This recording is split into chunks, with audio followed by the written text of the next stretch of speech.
A propósito do sono, sinistra aventura de nossas noites.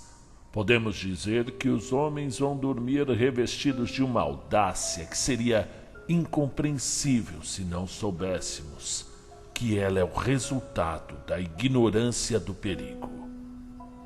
Charles Baudelaire, citação feita por Lovecraft. Se existem deuses clementes, que eles me protejam durante essas horas em que nada no mundo pode me proteger dos abismos aterrorizantes do sono. A morte é suave, pois que sem retorno, mas aquele que emerge das câmaras profundas da noite, atemorizado pelo que sabe, não encontrará jamais o descanso. Fiquei transtornado quando mergulhei nos mistérios que o homem não foi feito para alcançar. Quanta excitação sem freios, quantos apetites sem controle. No que diz respeito ao meu amigo, aquele que me conduziu, que foi mais longe do que eu e que foi levado embora por força das quais até hoje eu temo e apelo. Quanto ao meu único amigo, era um louco ou era um deus? Lembro-me de que nós nos conhecemos em uma estação. Um grupo de passantes curiosos estava à sua volta. Achava-se caído ao chão inconsciente. Uma convulsão tornara estranhamente rígido aquele corpo magro vestido de negro. Devia ter uns 40 anos. Seu rosto descarnado era sulcado por muitas rugas, porém possuía um oval puro e com formação nobre. Sua cabeleira espessa e sua barba curta apresentavam-se grisalhas. Sua fronte era alta e alva como o mármore de Pentelicus. Eu sou escultor, e para mim aquele homem desmaiado era um fauno de Hélade saído das ruínas de um templo, ressuscitado e atirado em nosso mundo opressivo para sofrer entre nós o frio e o peso do tempo. E quando ele abriu os seus olhos imensos e negros, eu senti que havia finalmente encontrado um amigo. Pois tais olhos haviam, sem dúvida alguma, contemplado coisas repletas de grandeza e de espanto. Coisas do além. As mesmas que desejava em sonho e procurava em vão. Afastei os curiosos, disse àquele homem, sem preâmbulos ou hesitações, que ele era o meu mestre. Ele era o meu guia, meu irmão. E ele concordou, entrecerrando os olhos. Fomos embora, os dois, mudos. Um pouco mais tarde, ele começou a falar. E a música de sua voz evocava violas antigas e esferas de cristal. Conversamos noite e dia, enquanto eu esculpia seu busto ou gravava seu rosto no marfim. Não me é quase possível precisar a natureza das nossas pesquisas. Veja, somente eu posso dizer que se tratava de apreender o fio de um outro universo situado além da matéria, do tempo e do espaço. Era somente no sono que suspeitávamos a existência desse fio, ou antes, em alguns sonhos excepcionais. Sonhos de sonhos, ultrassonhos que permanecem ignorados na maior parte dos homens e surgem somente uma ou duas vezes ao longo de uma vida inteira consagrada ao espírito. Os sábios interpretaram os sonhos e os deuses zombaram. Um homem com olhos de oriental disse que todo o tempo e todo o espaço são relativos, e os homens não compreenderam. Mas esse mesmo sábio percebeu apenas de relance coisas estranhas e formidáveis. Meu amigo e eu tentamos ir adiante. Com a ajuda de drogas exóticas, partimos à procura de visões terríveis e proibidas. E tudo isso se passava em nosso estúdio, na torre de uma mansão do condado de Kent. A impossibilidade de me exprimir é a pior das agonias que eu agora atravesso.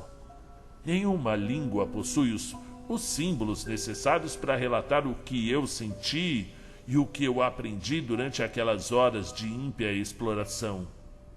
Do começo até o fim das nossas descobertas, foram da ordem das sensações, mas sensações fora da escala da humanidade normal.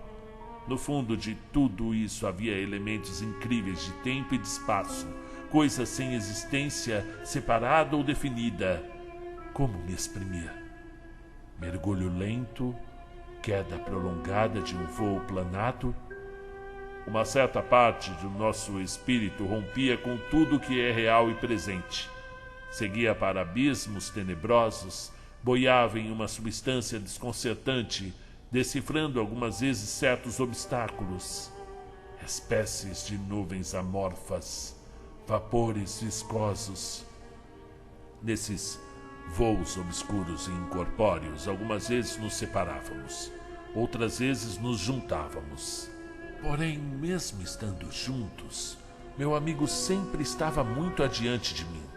Adivinhava sua presença, apesar da ausência da forma, por uma espécie de memória figurada através da qual o seu rosto aparecia envolto em uma luz dourada. Incrivelmente jovem, com a fronte olímpica e os olhos fulgurantes. Nós não tomávamos nota e não datávamos nossas experiências porque o tempo tornara-se para nós uma simples ilusão.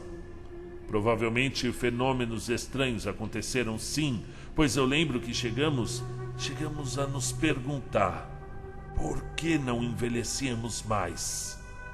Nossas conversações eram cheias de ambições que se assemelhavam a blasfêmias verdadeiras. Um dia meu amigo escreveu um desejo que ele não ousava proferir. Após queimar o papel, olhei através da janela, com temor o céu noturno repleto de estrelas. Ele queria dominar o universo visível e muito além. Um dia a Terra e as estrelas se deslocariam sob seu comando.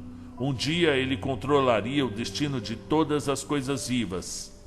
Afirmo e juro, jamais compartilhei essas aspirações extremas. E se meu amigo disse ou escreveu o contrário, ele se enganou. Chegou um dia em que forças, seres vindos de espaços desconhecidos, fizeram-no rodopiar em um vazio sem limites, além do pensamento, além de todas as entidades. E dessa vez passamos rapidamente através de obstáculos viscosos, e logo senti que éramos conduzidos para domínios infinitamente longínquos. Meu amigo estava muito adiante de mim nesse estranho mergulho no indizível, no obscuro e no virgem. Eu percebi uma exaltação sinistra na imagem e lembrança do seu semblante tão jovem e luminoso. E de repente essa imagem se apagou. Eu perdi o contato e fui projetado contra um obstáculo intransponível. Uma nuvem amorfa como as demais, porém mais densa. Uma espécie de massa adesiva, se assim posso exprimir, naquele domínio estranho à matéria. A luta me despertou e abri os olhos que se pousaram nas paredes do nosso estúdio. Em um canto estava estendido meu amigo sonhador, altivo e belo sob a luz verde e dourada que vinha da lua. Ele moveu-se. Queriam os céus poupar-me de ouvir uma segunda vez o que eu então ouvi. Ele gritou, e os seus olhos negros que o medo enlouquecia banhavam-se no inferno. Desmaiei, e foi ele quem mais tarde me ajudou a recobrar a consciência quando teve necessidade de alguém que o ajudasse a afastar de sua alma o horror e a desolação. E foi o fim das nossas pesquisas voluntárias nas cavernas do sonho. Exausto, tremendo e grave, meu amigo que atravessara a barreira disse-me que não deveríamos nunca mais tentar penetrar no além. Ele não ousava descrever o que tinha visto. Dali em diante, disse-me ainda: deveríamos dormir o mínimo possível, permanecer acordados, custasse o que custasse. Ele sem dúvida tinha razão, porque, com efeito, uma espécie de pânico apoderava-se de mim desde que o sono chegava, a partir do momento em que minha consciência se afrouxara. Mas como seria possível deixar de dormir? Após cada sono breve e inevitável, eu me senti envelhecido e meu amigo muito mais. Em seu rosto, que eu tanto admirava, as rugas se multiplicavam a cada minuto que passava. Era terrível, era horrendo. Mudamos de vida? Até o momento, meu amigo, que não contara jamais nem o seu nome nem suas origens, tinha vivido como recluso e de repente não podia mais ficar sozinho. Ainda que fosse na minha simples companhia, era necessário ter à sua volta um grupo de pessoas numeroso e feliz. Pusemos-nos a frequentar os lugares onde a juventude se reunia, e lá nossa aparência e nossa idade provocavam sarcasmos. A partir do momento em que as estrelas começavam a brilhar, o medo se apoderava dele, e ele lançava olhares inquietos em direção ao céu. Nem sempre fixava o mesmo ponto. No inverno era em direção ao nordeste, no verão quase acima de nossas cabeças, no outono voltava-se para o noroeste, e no nascer do dia era sempre para o leste. Ao cabo de 2 anos pude compreender que aquele ponto mutável de onde vinha tanta angústia lhe correspondia à constelação Corona Borealis. E agora tínhamos um estúdio em Londres. Não nos separávamos nunca, e nunca mais evocávamos as coisas antigas. Os excitantes que consumíamos para nos manter despertos, uma certa dissolução, a tensão nervosa, tudo isso nos havia consumido. Meu amigo tinha mais cabelos e sua barba encarnecera. Quase havíamos vencido o sono. 1 hora, 2 no máximo a cada dia. Chegou o mês de janeiro trazendo brumas e uma chuva gelada. Nós não tínhamos mais dinheiro para comprar excitantes. Eu não esculpia mais e nós sofríamos muito. Certa noite, meu amigo, completamente esgotado, mergulhou em sono profundo, um sono de que eu não consegui tirá-lo. E eu me lembro de tudo. Nosso triste sótão mergulhado na escuridão, os telhados lavados pela chuva, o tic-tac dos pequenos relógios de parede, os rangidos da persiana e ao longe o rumor da cidade abafado pela neblina. E acima de tudo, aquela respiração que parecia ritmar os esforços, as angústias de um espírito em viagem em direção a esferas proibidas, terrivelmente longínquas. Um relógio bateu as horas em algum lugar. Eu estava tenso, perturbado, e meus devaneios, repletos de vagos temores, regressavam incessantemente ao seu centro. O tempo, o espaço, o infinito. E muito além dos tetos, da neblina e da chuva, nos obscuros desertos do cosmo, Corona Borealis surgia a noroeste. Aquela mesma corona que o meu amigo parecera temer tanto e cujo semicírculo de estrelas devia cintilar, invisível aos nossos olhos, através de abismos intransponíveis. Subitamente minhas orelhas febris foram atingidas por um outro som, por um ronronar baixo e insistente, e o eco de um clamor monótono e zombeteiro, um apelo que emanava de outros mundos, de muito longe, do Nordeste. Mas não foi aquele rumor sideral que marcou para sempre a minha alma, imprimindo nela um terror insondável, e me fez soltar tais gritos que os vizinhos e a polícia acorreram para arrombar a porta. Não foi aquilo que eu ouvi, e sim o que eu vi. Pois naquele quarto escuro um facho de luz dourada e vermelha, uma luz fria atravessou as trevas sem dispersá-las. Nasceu no ângulo nordeste e veio pousar-se sobre a cabeça daquele que dormia, sobre aquele rosto que então me pareceu idêntico ao da imagem lembrança de nossa última viagem através do espaço-abismo e do tempo dissociado, imortalmente jovem e sorridente, tomado por uma alegria áspera e maldita, enquanto se abriam as barreiras do insondável. Aquele que dormia despertou. Os olhos negros e líquidos se contorceram. Os lábios muito finos abafaram um grito por demais assustador. E naquele silêncio de agonia seguia até as suas origens o raio de luz proibida. Nesse momento sobreveio-me um ataque de epilepsia que atraiu os vizinhos e a polícia. Eu não posso dizer o que eu vi, eu não posso. E o adormecido que também viu tudo aquilo e muito mais ainda, nunca mais falará. Mas agora eu me protegerei tanto quanto puder dos mestres do sono, do céu noturno, das loucas ambições do conhecimento e da filosofia. Eu não sei exatamente o que se passou. Meu espírito desequilibrou-se, mas o dos outros também, eu creio. Dizem que jamais tive um amigo. Dizem que sempre fui só.